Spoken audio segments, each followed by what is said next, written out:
He said it because of his wet blanket energy. Unhinged. That's actually unhinged. Hello and welcome to She's All Batch. I'm Stephanie. And I'm Jackie. Today we're going to be talking about the Men Tell All episode from Joan season. Jackie was Yeah. not a fan. I was not a fan. And I Shocker. hope that you guys agree with me or hear where I'm coming from. What a waste of my life. Oh my God. I don't understand, Stephanie, how you're yay. I mean, I definitely have things to say and things to talk about regarding it, but I just I hate this okay, the wholesome stuff is nice, but do I need it for an hour and a half of I Every don't know. week. You even texted me while the show was on about a peanut butter and fluff sandwich, and I could not agree more. Fluff, fluff, fluff, fluff, fluff. What a waste of time. There's no drama to talk about here. The tell-alls are supposed to be dramatic.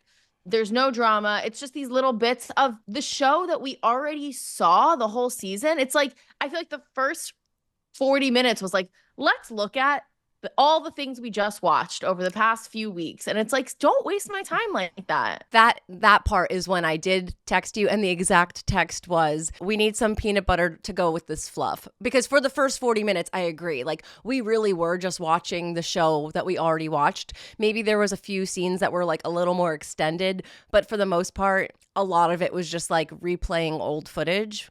But I agree. I mean, if they don't have the drama to rehash, they have to talk about something else. Do they, or can they just, one, cut it short, or two, create a different type of show then? Maybe we don't need women tell all and men tell all for the golden seasons, because clearly those are just not seasons that are conducive to a lot of interpersonal drama. So it's if you just want to have a couple guys in the hot seat to test them out for Golden Bachelor, maybe do which is essentially what it was, format of a show. Don't make it the men tell all. Make it I don't know, a chat back with 4 fan favorites. But also, who's gonna watch that too? Because I even think a lot of the hot seat stuff was. Well, okay. My biggest takeaways were, I think we are getting closer to the potential of a Charles L.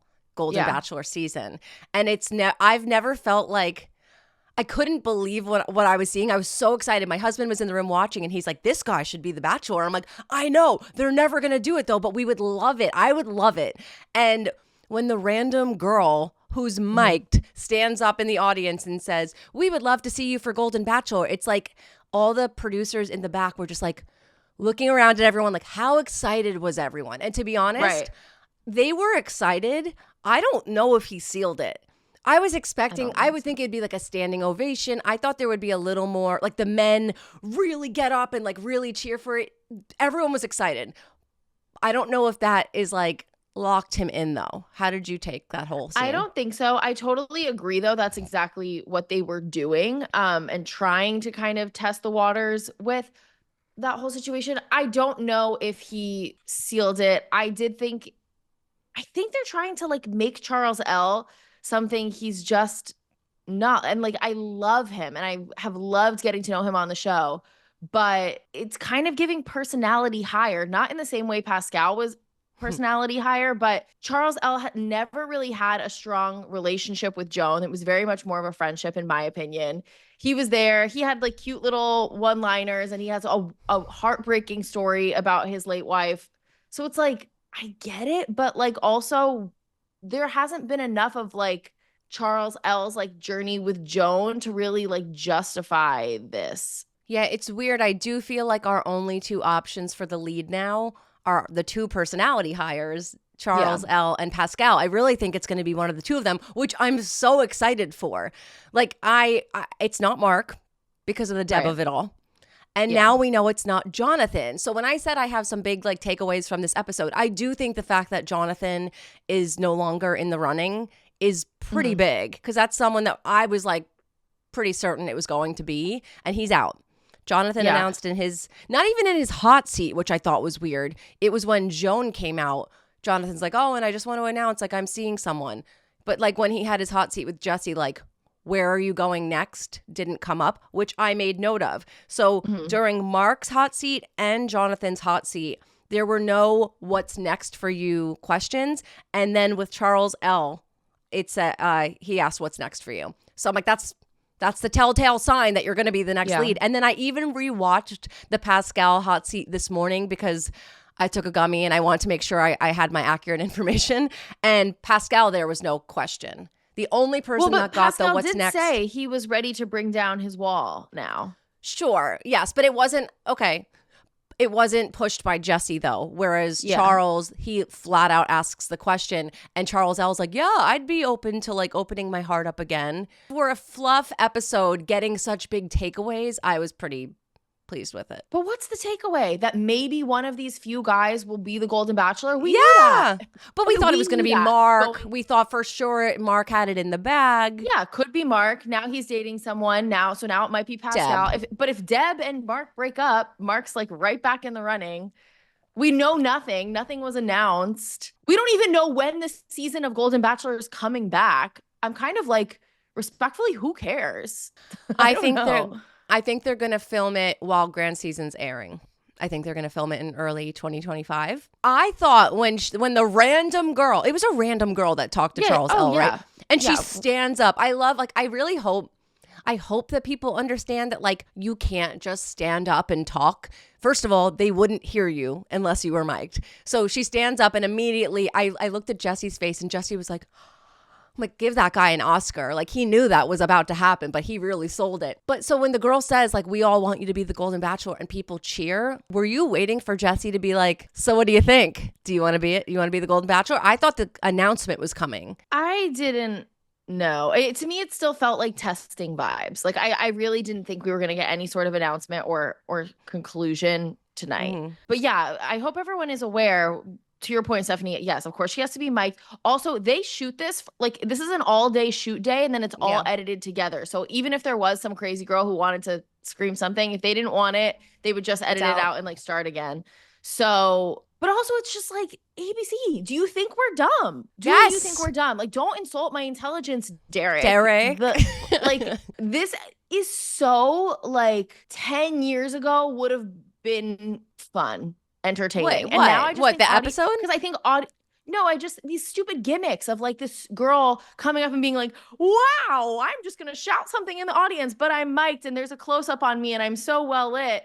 And I just think audiences are too smart for that, but somehow ABC thinks they're still like tricking us. But maybe 10-ish years ago when we weren't as savvy to reality TV and we kind of fell for some of the gimmicks, it would have been better. It's just like, it just gives like dated, out of touch show. It reminds me of, do you guys remember on Ben Higgins' season, some guy from the audience came down and to show Lace that he got a photo of her, or not a photo, a tattoo of her face, and he had to take his shirt off.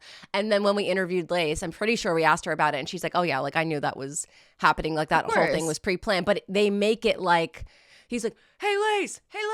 And he like runs down the stairs to come onto you just think anyone can just like walk on stage. See, you say you think the audience is too smart. I think they're smarter. I do still think there's a really big chunk of people that see everything at face value. They are the people that DM Kat Izzo and tell her that they hate her because of something they saw on TV. You know, like I don't feel like people really can separate like what's going on here from like, okay, well, if you are someone who thought that was real, sound off in the comments below. I assign you 5 episodes of She's All Batch. Like I find if like the world maybe doesn't understand what's going on, but if you listen to this podcast and you listen regularly, there's no excuse.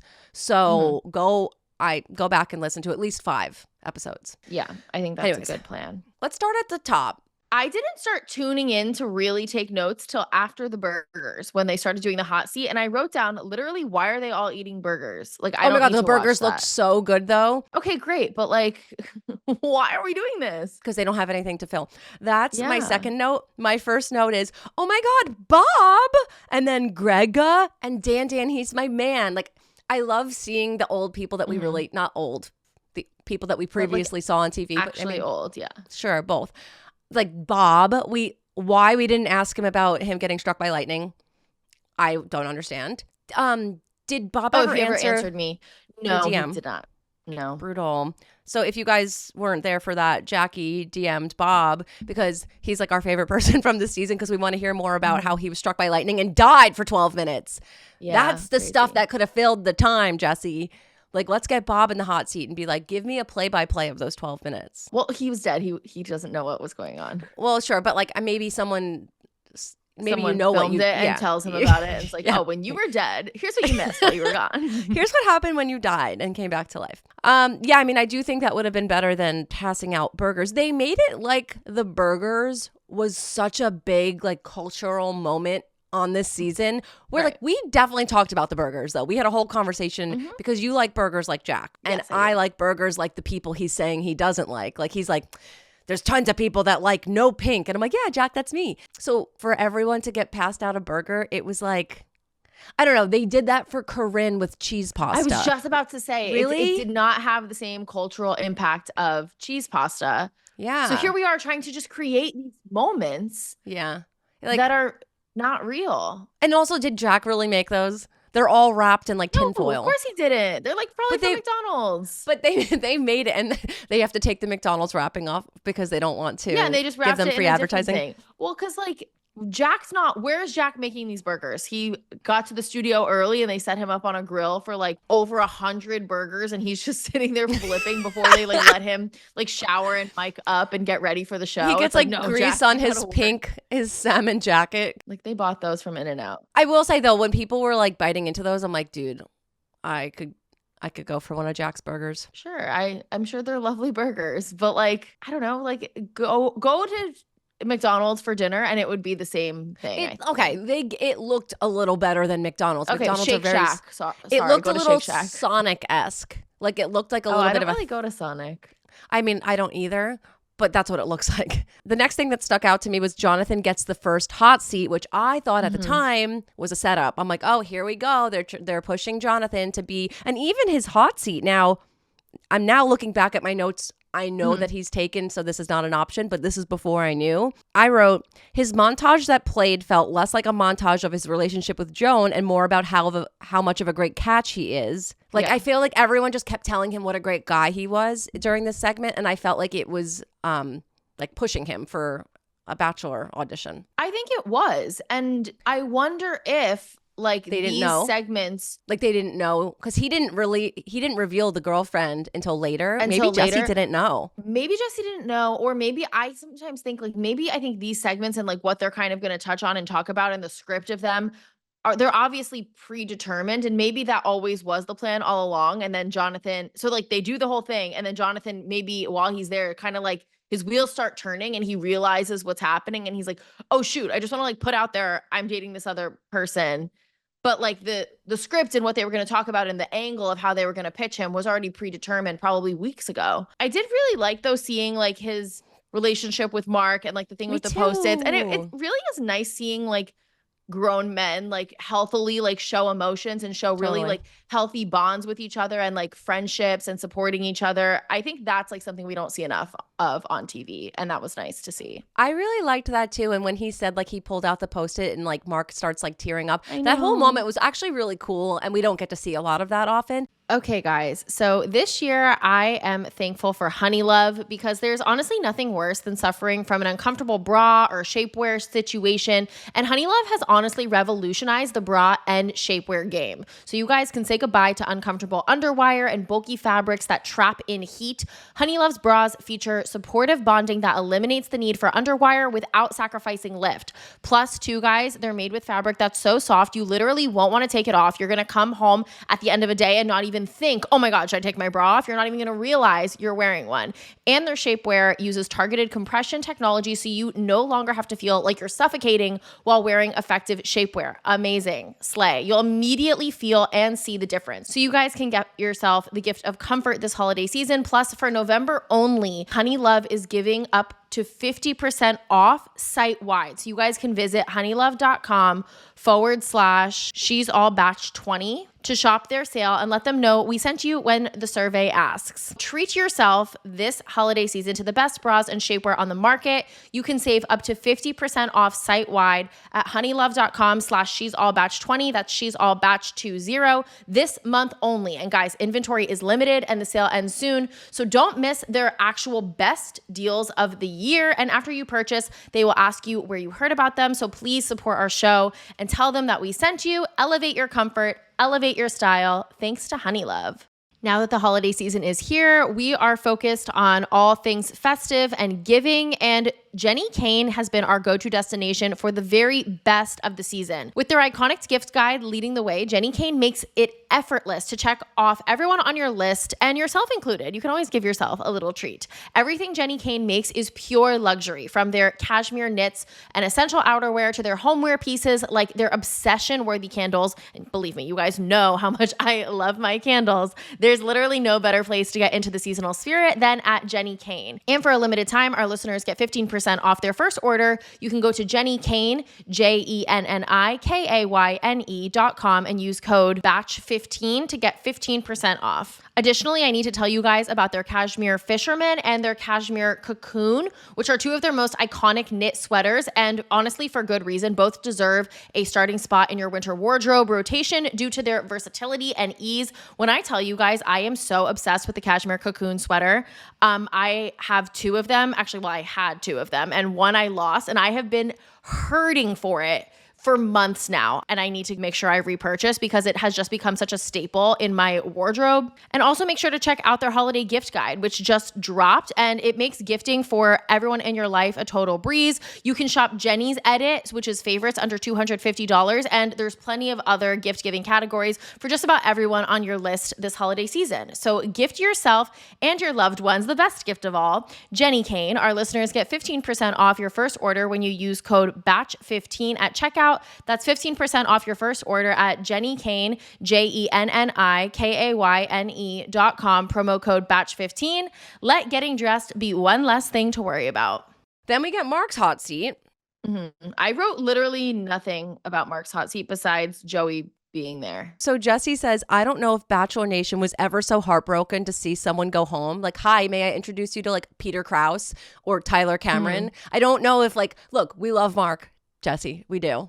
But like, I don't know if we were heartbroken to see him go, given. No, they're once again pushing this narrative. It's like, I sometimes feel like I'm being gaslit by the show. Or they're like, oh, remember Jack's iconic burgers? Like, oh my God, America like was obsessed with Mark. And it's like, these things are literally not true. Like, what are you talking about? But they just pretend like we all, like, did we all not watch the same show? I don't understand. But it's like, oh my God, sick. Actually, now that I break it down, I'm like, you guys are just like gaslighting the shit out of us, basically saying like, this was so funny and this and this and this and this. I'm like, you are making these things up and then saying everyone loved it when actually I don't even know what you're talking about. Yeah, like heartbroken to see him go. I don't think anyone in America shed a tear. No. It was his time. If you are in America and you shed a tear, please sound off in the comments below.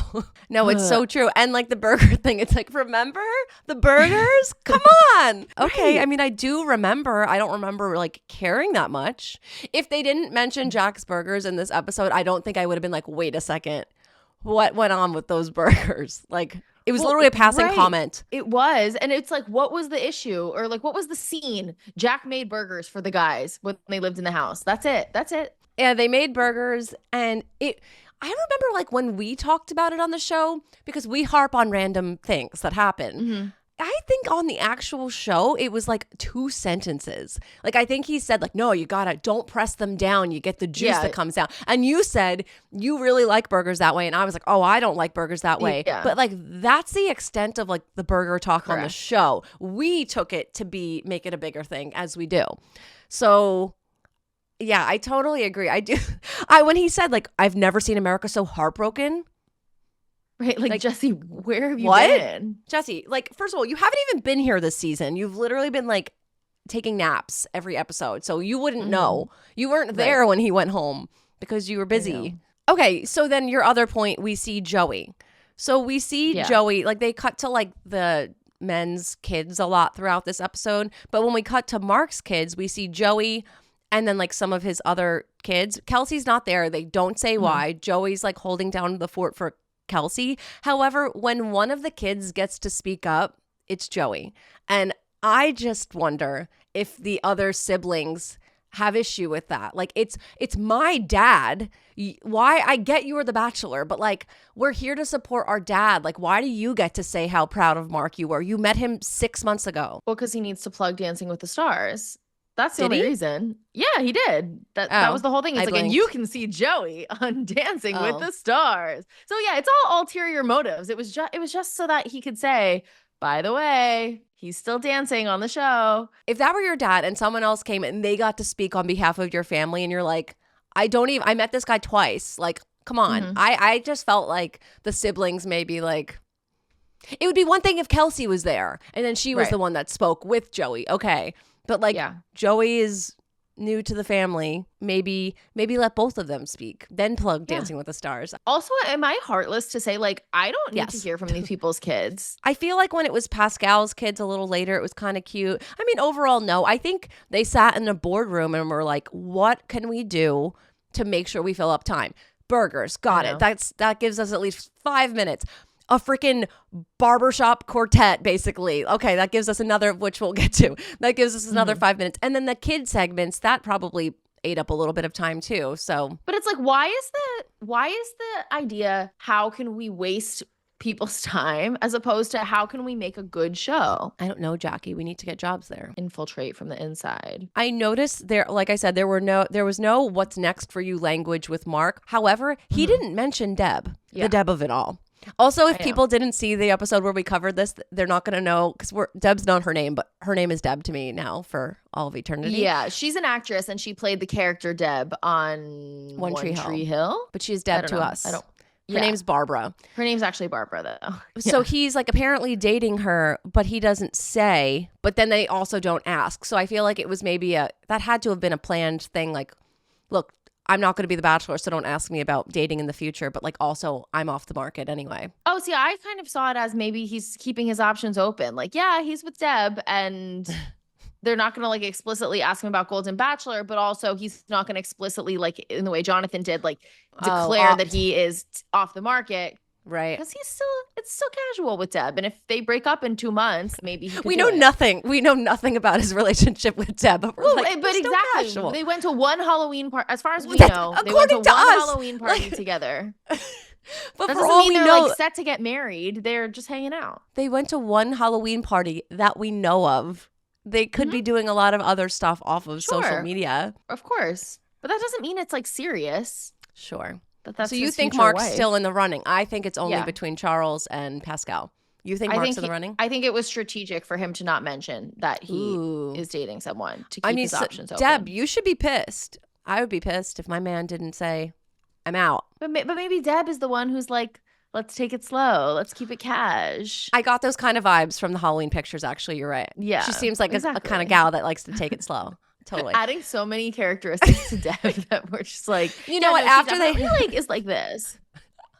After they left the Halloween party, and she's like, you know what? This is just too much for me. I think we need to take things slow. Yeah. She's worried about being back in the public eye because she was an actress, but several years ago, and she's had a more quiet life now. Right. She lives like on the beach, and she'll have to go back to the city if she's in the public eye. It's a whole thing. Yeah, she's iffy about being like a stepmom. She doesn't know how this is going to be like a blended family. Deb has concerns, and we need to respect There's a lot to consider there. Yeah. So then we move on to Charles L's hot seat. Charles L got the Bachelor makeover, though. He did. And there's always someone that does. What I actually feel like the gray hair suited him better.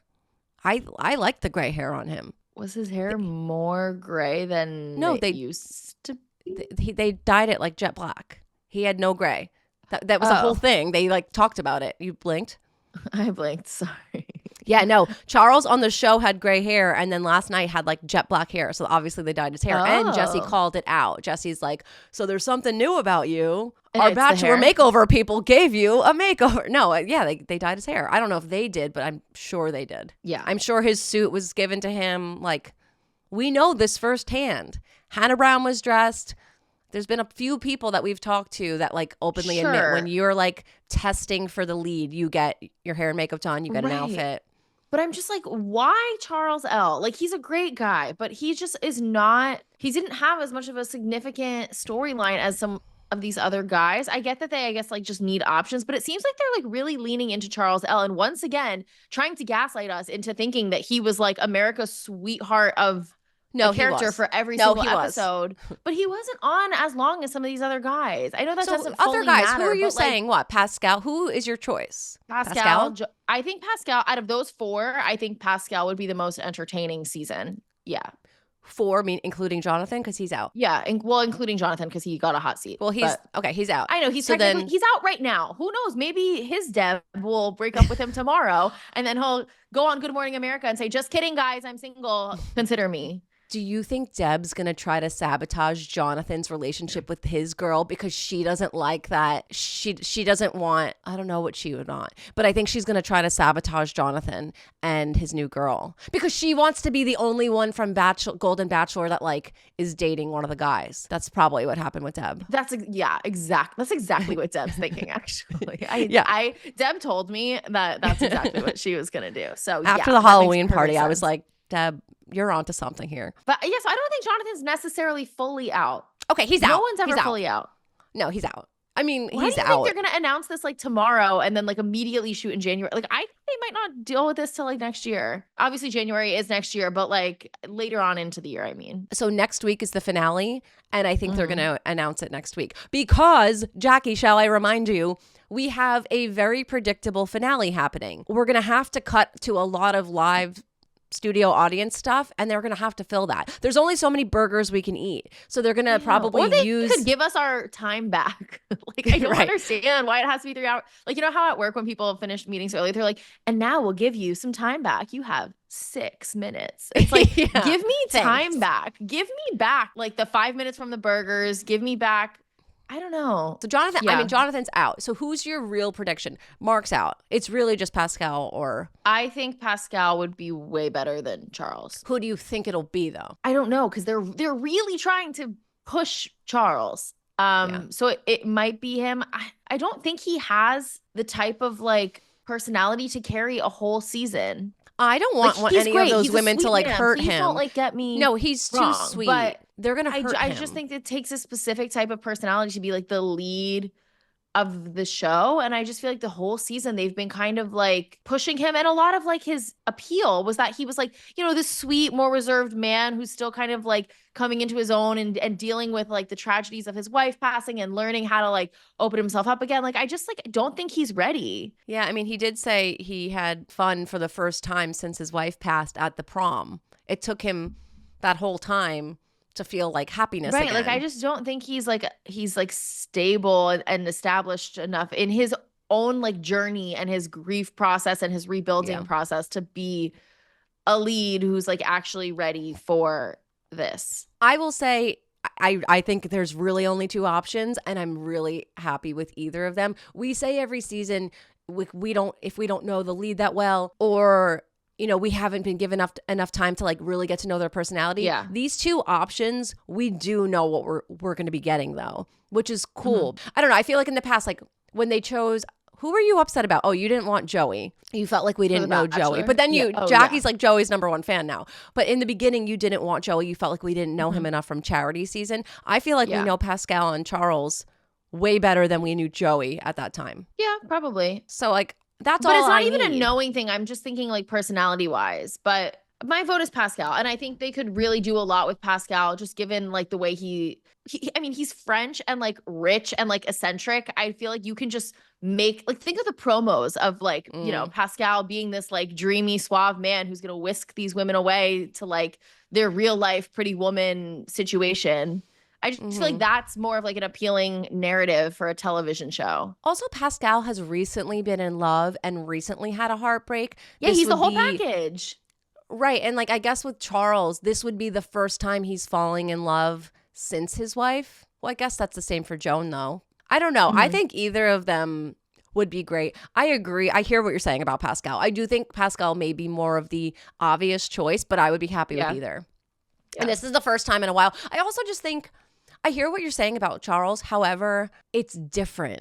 And I feel like that's something that like we've always wanted. Like it's shaking it up. It's not the typical, like Jonathan, I would have been really excited for Jonathan, but Jonathan's almost like the cookie cutter person that I would expect to be the Golden Bachelor. Charles isn't. So that makes it almost like a little more exciting because we don't know how it will be. I'm really pushing this hard. I know. You really want Charles. I'm just kind of like, does he have more though than his Yes. Sad story. Because Pascal now has a sad story and the suave. Pascal has BDE. For sure. So, okay, moving on, we get this Mansion Men song. This made me happy. I thought this was really cool. Dude, did you pick up on the fact that Kim compared himself to Beethoven? He said Beethoven wrote, what is it? You would know, the something symphony?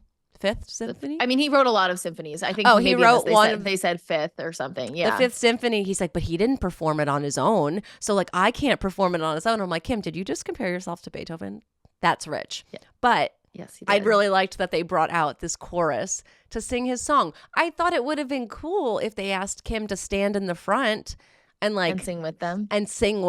It's his freaking song. This isn't a cover. So right. I will say I did write down, I had a quick change of heart with this because I said, this is a waste of my time. But then I said, ha ha ha. Oh my God, Gay Men's Chorus of Los Angeles. I'm changing my tune. This is wholesome. And this is how he deserved to hear the song be performed. Yeah. So I did quickly change my tune. Like, that is magical. You know, he had a vision. He wrote a song down on a piece of paper. And then to get a chorus to come sing it for you. That's really cool. That's special. But I agree. I don't think it was anything embarrassing on the show, but I can imagine he didn't love that. Like, it didn't, he could be a little embarrassed about how that unfolded on TV, but this just made it such a cool, like, this is something that people remember from the season, I think. Like, this is Mansion Men, Jack's Burgers down here. You know what I mean? Like, I would at least acknowledge that Mansion Men was like, that was an entire storyline that I was very invested in. So I thought that was really cool. No, that was nice. Yes. And then Joan. Wait, can we talk about how hot? This is the hottest she's ever looked. She looks great. What did she get like a spray tan? She looked phenomenal. I was like, Joan, girl. Maybe she got a spray tan. I think she did.